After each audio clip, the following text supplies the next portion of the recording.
लहानशा गावात एक गरीब भक्त राहत होता.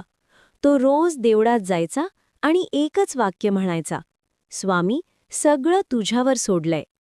एक दिवस त्याच्या घरात अन्नाचा कणही उरला नाही. भूक, चिंता आणि डोळ्यातले अश्रू घेऊन तो स्वामी समर्थांचे नाव घेत राहिला.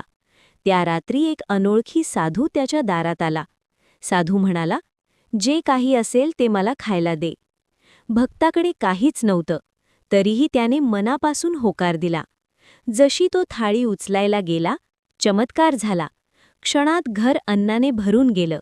साधू हसून म्हणाला, जिथे श्रद्धा असते तिथे कधीच कमतरता नसते. सकाळ झाली तेव्हा साधू दिसेनासा झाला, पण भक्ताला कळून चुकलं होतं. स्वामी समर्थ स्वतः येऊन गेले होते. श्रद्धा ठेवा, स्वामी समर्थ सगळं सांभाळतात. धन्यवाद.